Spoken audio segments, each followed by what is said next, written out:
10절에서 12절 말씀입니다. 마태복음 5장 10절에서 12절 말씀, 우리 짧은 말씀 같이 한번 한 목소리로 봉독하겠습니다. 5장 10절에서 12절 말씀입니다. 시작. 의를 위하여 박해를 받은 자는 복이 있나니 천국이 그들의 것임이라.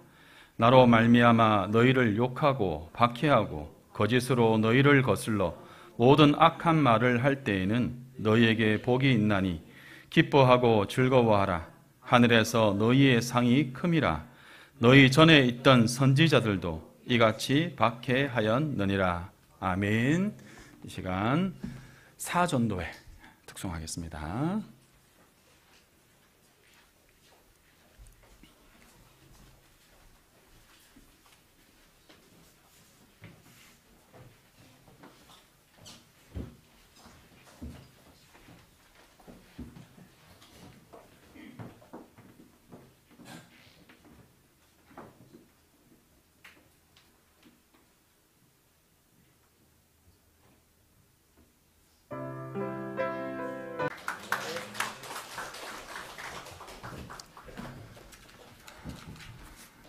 오늘 본문으로 말씀을 준비한 저에게는 이 찬양이 더 은혜가 되는 것 같습니다. 오늘 우리가 함께 읽었던 이 본문은 소위 이 팔복이라는 이 가르침의 마지막 부분에 해당합니다. 마태복음 5장 3절에서 12절까지를 팔복이라고 합니다. 무엇하는 자는 복이 있나니라는 말이 총 8번 나오기 때문에 팔복이다라고 합니다.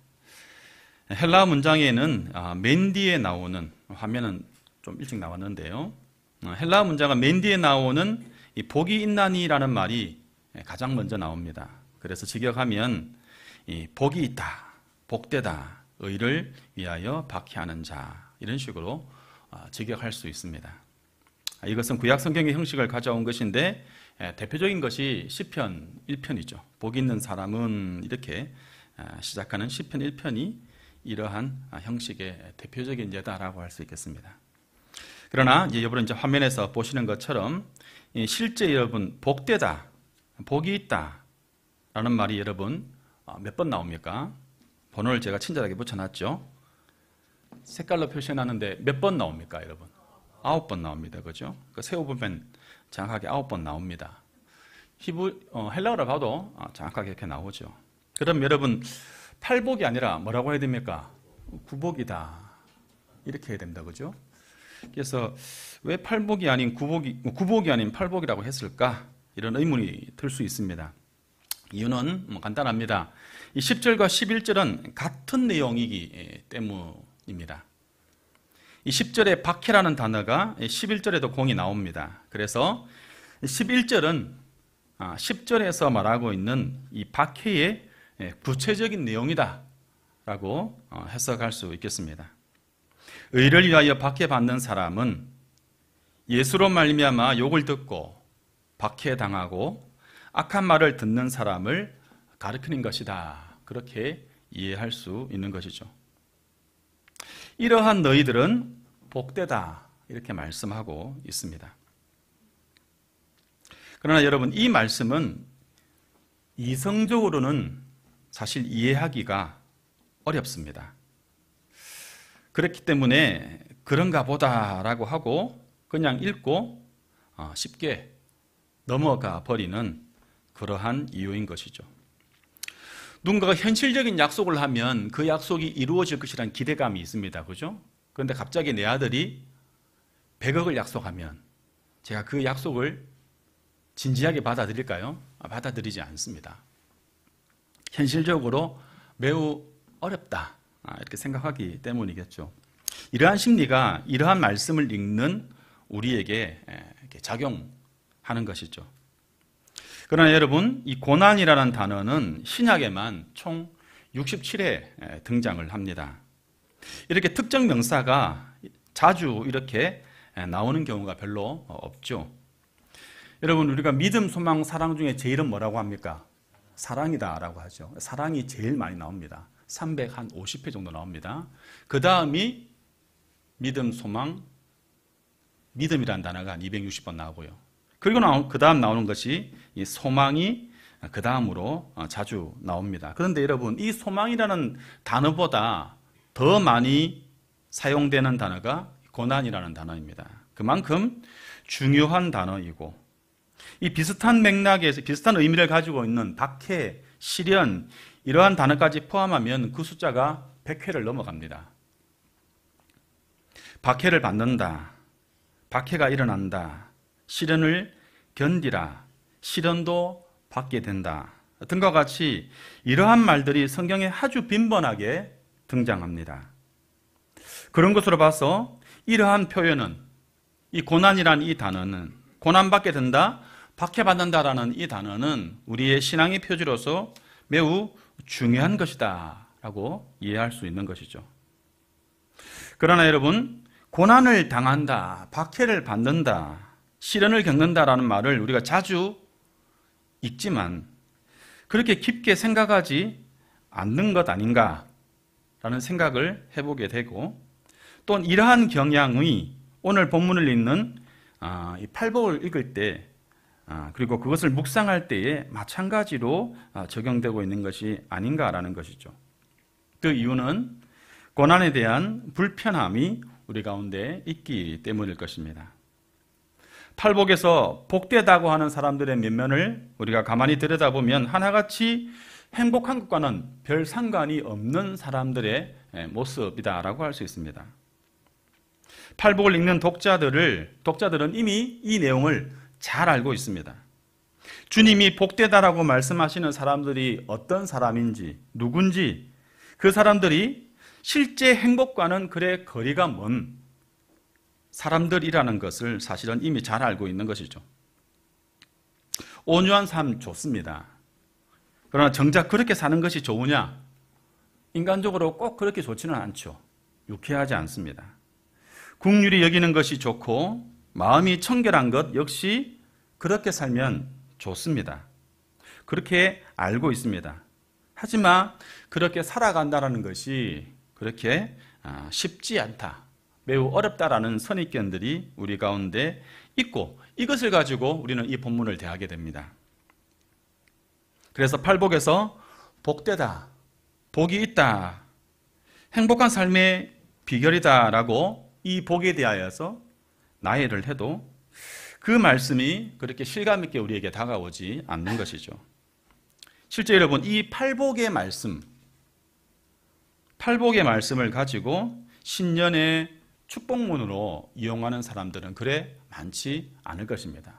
신년 가운데 복을 빌어주는데, 축복하는데 이 마태복음 5장 3절에서 12절의 말씀을 가지고 축복하는 사람들은 그래 많지 않죠. 팔복의 말씀을 가지고 사랑하는 자녀들을 위해서 축복하는 부모들을 여러분 보신 적이 있으십니까? 야베스의 기도는 하는데 이 매 절마다 복되다 복되다를 반복하는 이 팔복의 말씀을 가지고 기도하는, 자녀들을 위해서 기도하는 부모 혹은 목회자는 아직까지 저는 본 적이 없습니다. 저 역시도 마찬가지입니다. 나는 좋은 뜻에서 이런 의미를 갖고 있기 때문에 이 팔복의 말씀을 가지고 축복을 해준다고 칩시다. 그 말씀을 받는 사람은 어떨까요? 충분히 오해할 수 있지 않겠습니까? 그래서 이런 하나님의 말씀을 읽을 때에 우리에게는 기본적이란 선입견들을 갖고 이 말씀을 보게 되는 것이죠. 하나님, 저의 자녀들이 애통하는 자가 복되다 하셨으니 애통하는 자가 되게 해주십시오. 의에 줄이고 목마른 자가 복되다 하셨으니 의에 줄이고 목마른 자가 되게 해주십시오. 심지어 하나님, 의를 위하여 박해받는 자는 복이 있다라고 하셨으니 우리 자녀로 의로 인하여 박해받는 자 되게 해주십시오. 상당히 부담스러운 말씀이지 않겠습니까? 무슨 말씀을 드리고 싶으냐라고 하면 이 예수님의 강동 가운데 산상수훈을 가장 중요한 말씀으로 생각하고, 그리고 그 가운데 대표적인 말씀이 이 팔복입니다. 그런데 이 말씀에 대해 우리가 더욱더 진지하게 접근하고 묵상해야 할 말씀이 아니겠는가라는 말씀을 먼저 드리고 싶습니다. 팔복의 말씀을 우리 그리스도인들이 대부분 매우 중요하게 생각하는 것에 비해서 가깝지만 이 말씀은 매우 멀리 있는 말씀, 그 말씀의 팔복이 아니냐라는 물음을 여러분에게 먼저 던져보고 싶습니다. 요즘에는 잘 쓰지 않는 표현인데 어르신들이 가끔 유난이다라는 말을 씁니다. 유난이다. 참 유난이다, 유난이야 이렇게 하는 표현이 있죠. 요즘은 그 잘 안 쓰시죠. 이런 말을 여러분 언제 합니까? 상대의 행동이나 그 모습이 과하게 여겨질 때 사용하는 단어가 참 유난이다라는 표현입니다.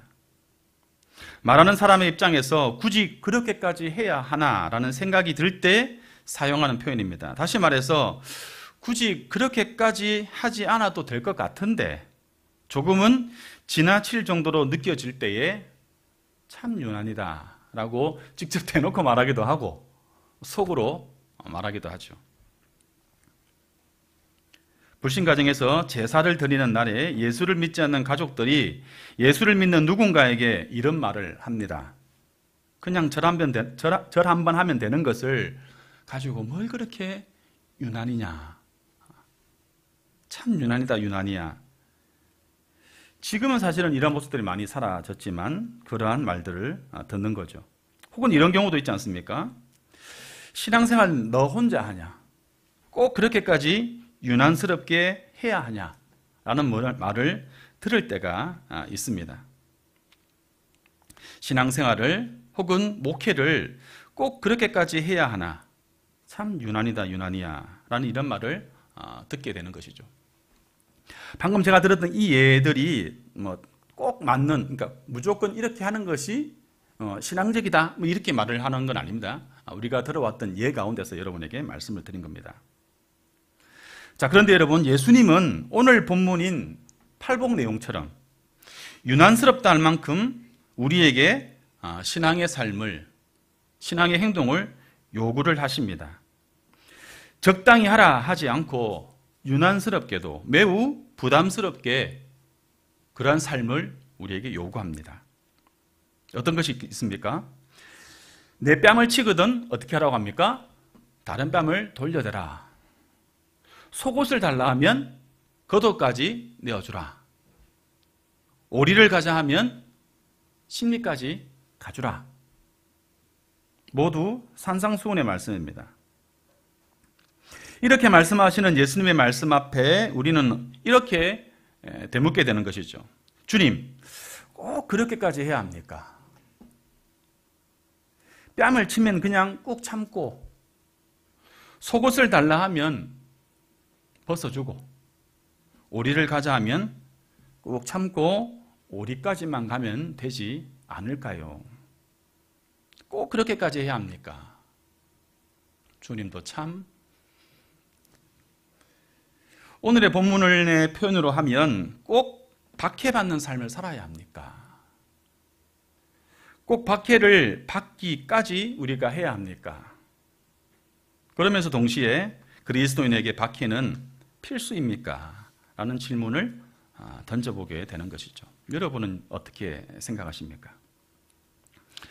이 오스왈드 챔버스는 주님은 나의 최고봉이라는 책에서 고난에 대해서 이렇게 적고 있습니다. 같이 한번 읽어볼까요? 시작.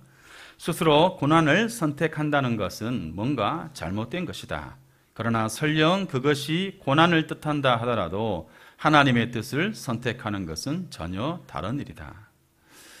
이 오스왈드 챔버스는 두 가지를 말하고 있습니다. 그리스도인은 고난 그 자체를 신앙의 목적으로 삼지 않는다라는 것입니다.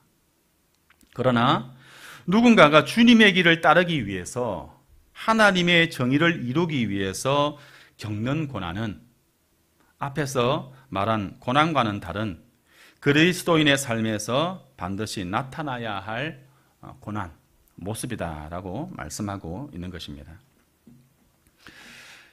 1555년 10월 16일 영국의 옥스퍼드 한 광장에 두 명의 주교 휴 레이티머와 니콜라스 니들리가 장작더미에 묶여 있었습니다.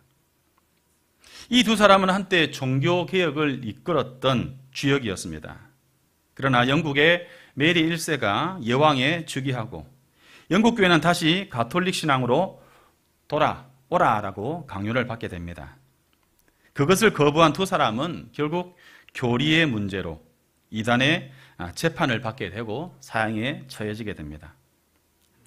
사실 그들에 대한 회의의 손길도 많았습니다. 철회하라. 굳이 그렇게까지 해야 하나라는 유혹도 있었습니다. 하지만 그들은 신앙의 거래를 하지 않기로 결정합니다. 결국 형장으로 끌려간 두 사람은 쇠사슬에 함께 묶이게 되고 화형장에 불이 붙었을 때에 나이가 더 많았던 레이티머가 리들리에게 이렇게 말을 했습니다. 리들리 선생, 용기를 내십시오. 오늘 우리가 하나님의 은혜로 영국 땅에 결코 꺼지지 않는 촛불을 켤 것입니다.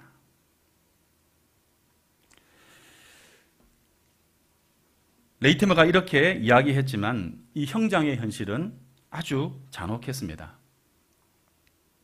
쌓아놓은 장작을 잘못 쌓아놔서 이 불을 붙였는데 그 잘못 쌓아진 장작 때문에 불이 바로 위로 타오르지 않고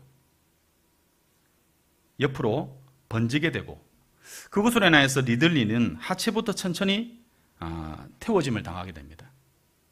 그는 고통 속에서 이렇게 외쳤습니다. 주여, 불을 내게 더 가까이 오게 하소서. 나는 타고 있습니다.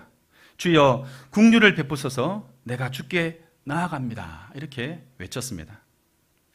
제대로 타지 않는 장작 때문에 그의 고통은 굉장히 길어졌고 연이어 주여 긍휼을 베푸소서, 주여 긍휼을 베푸소서라는 기도가 계속적으로 들렸다고 합니다. 견딜 수 없을 만큼의 그 고통 속에서 숨을 거둔 이 두 사람입니다. 하지만 하나님은 이 두 사람에 대하여서 오늘의 본문을 빌어 이렇게 말씀하시지 않았겠습니까? 복되다 나의 이름을 위하여 화형당하니요 그들이 하나님의 품에서 쉼을 얻을 것이요. 의를 위해 주를 위한 고난을 선택한 두 사람의 순교 이야기입니다.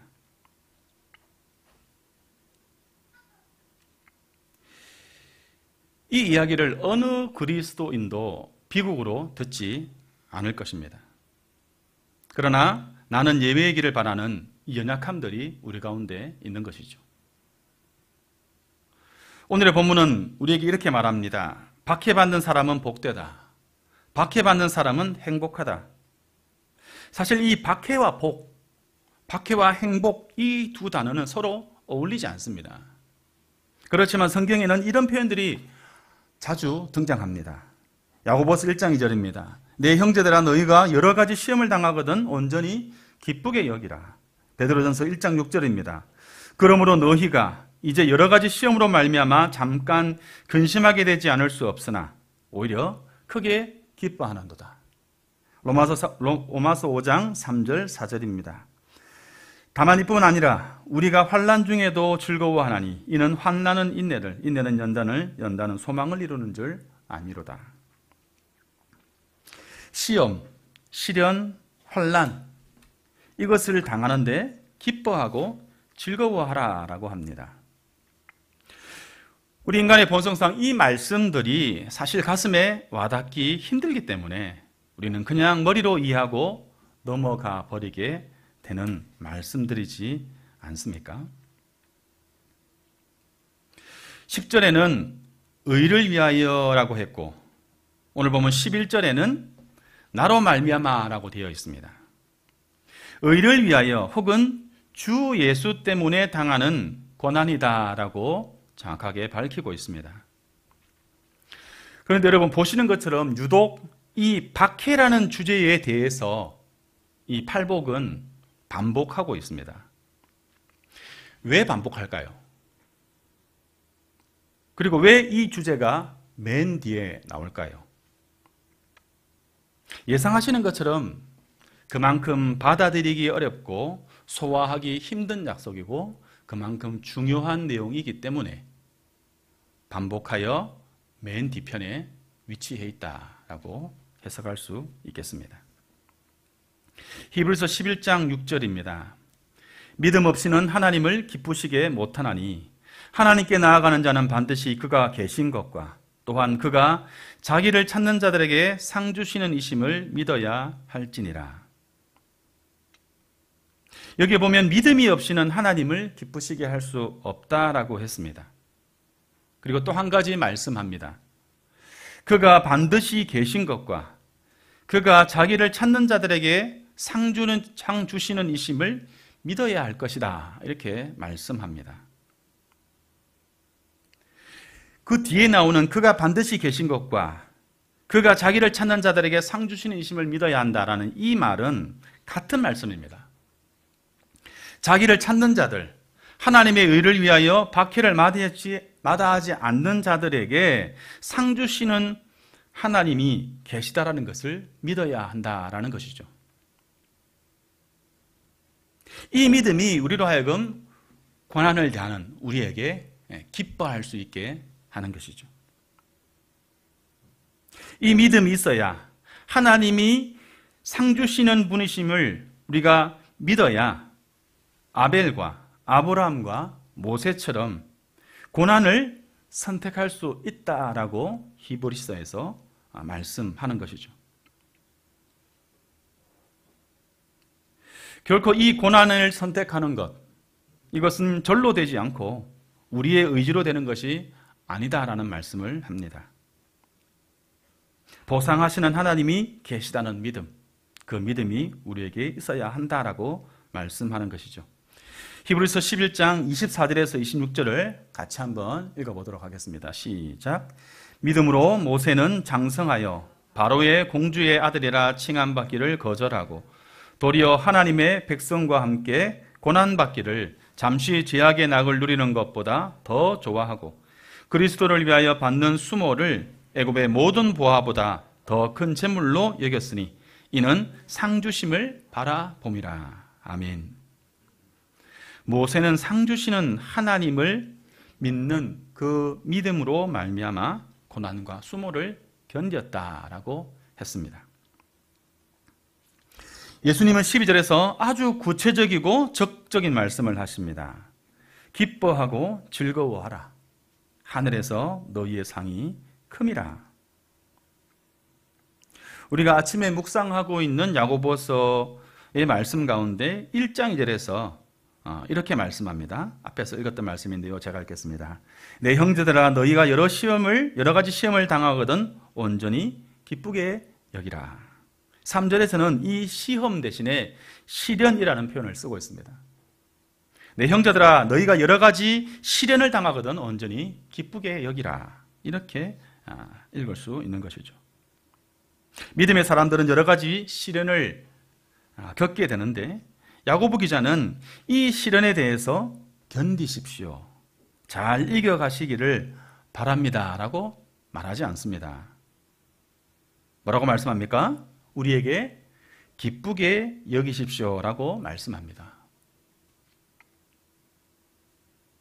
여러분, 제가 이러한 권면을 성도님들에게 할 수 있을까요? 고난 가운데, 시련 가운데 어려움을 겪고 있는 집사님이 계시다 할 때에 집사님 많이 힘드셨죠? 지금도 많이 힘드신 줄 알고 있습니다. 그러나 집사님 기쁘게 여기십시오. 즐거워하십시오. 이러한 권면을 우리가 할 수 있을까? 상황이 다르기 때문에 다를 수 있겠지만 우리 주님은 우리에게 요구하시는 고난에 대한 우리의 태도에 대해서 뭐라고 말씀하십니까? 기뻐하고 즐거워하라 라고 말씀합니다.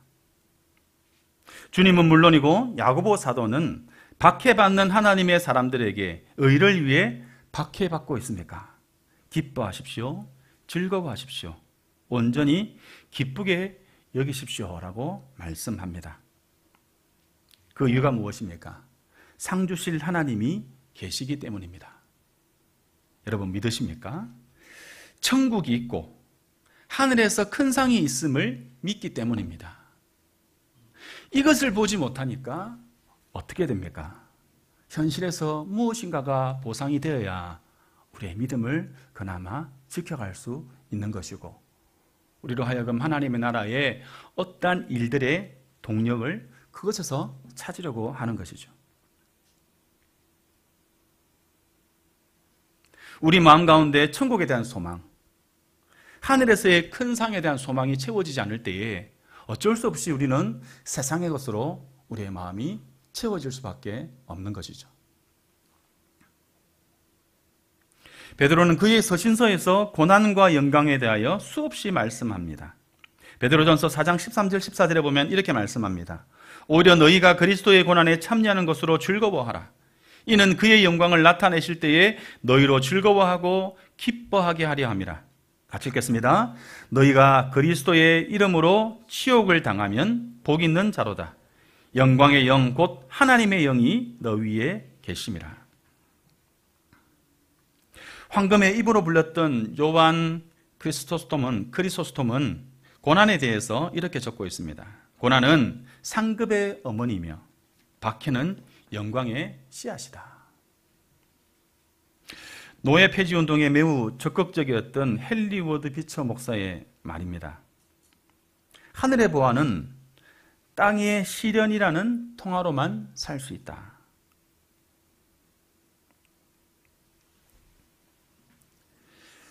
이렇게 시련은 하늘의 보상을 약속하고 그것을 가능케 하기 때문에 시험 당할 때에 기쁘게 여기라 말씀하고 있는 것이죠. 고난당함을 기뻐해야 할 또 다른 이유는 의를 위하여 박해받는 것은 선지자들도 그랬기 때문이다라고 말씀합니다. 다시 말해서 의를 위하여 고난당하는 그것을 통해서 우리의 영적 신분이 확인되는 것입니다. 우리의 정체가 드러나는 것이죠. 주를 위하여 고난당하는 그는 영적으로 선지자들과 동일한 포지션에 있다는 것을 확인케 하는 가장 확실한 도구다라는 것입니다. 오늘 본문은 우리에게 역으로 이렇게 묻고 있는 것 같습니다. 당신은 의를 위하여 박해받는 것을 복되게 생각하십니까? 주로 말미암아 욕을 듣고 악한 말을 듣는 것으로 기뻐하고 즐거워하실 수 있습니까? 박해와 시련 너머에 있는 하나님의 나라의 영광스러운 그 즐거움을 기대하고 그 사실로 기뻐하실 수 있습니까? 베드로전서 1장 6절과 8절입니다. 그러므로 너희가 이제 여러 가지 시험으로 말미암아 잠깐 근심하게 되지 않을 수 없으나 오히려 크게 기뻐하는도다. 예수를 너희가 보지 못하였으나 사랑하는도다. 이제도 보지 못하나 믿고 말할 수 없는 영광스러운 즐거움으로 기뻐하니. 제가 오늘은 많은 말씀들을 인용하여 여러분에게 소개하고 있습니다. 왜 그럴까요? 그만큼 우리가 이 말씀 우리의 마음에 새기고 우리가 기억하고 하나님께서 주시는 박해와 시련의 시간들을 잘 이겨가기를 바라는 소망입니다. 베드로는 말로 표현할 수 없는 즐거움이라 기쁨이라 했습니다. 사랑하는 여러분, 의를 위하여 당하는 박해는 본문에 따르면 천국의 문을 여는 열쇠로 소개됩니다. 그렇게 읽을 수 있죠. 또한 천국의 보물 상자를 여는 비밀번호와 같은 것입니다. 오늘 보면 바로 이후에 이어지는 것이 너희는 세상의 소금이니라는 말씀으로 이어집니다. 자, 그렇다면 문맥적으로 오늘 본문에는 생략된 주어가 있습니다. 이 주어를 넣어서 팔복을 다시 적어보면 이렇게 되지 않겠습니까? 의를 위하여 박해받는 너희는 복이 있다. 의를 위하여 박해받는 여러분은 복이 있습니다. 의를 위하여 박해받는 우리는 복이 있습니다. 오늘 말씀을 통해 하시는 주의 음성을 들읍시다. 주님 때문에 욕을 듣고 악한 말을 듣는 너희는 복이 있다. 사랑하는 여러분, 의를 위하여 당하는 고난이 있으십니까?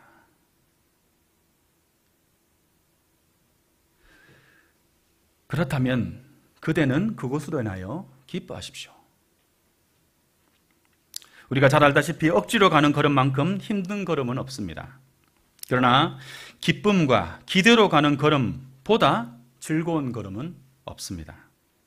하나님의 의를 위하여 오늘도 하나님의 뜻을 이루기 위하여 기도하며 애쓰는 저와 여러분에게 우리 주님이 말씀하십니다. 박해받는 그대들이여 기뻐하고 즐거워하라. 하늘에서 상이 크다.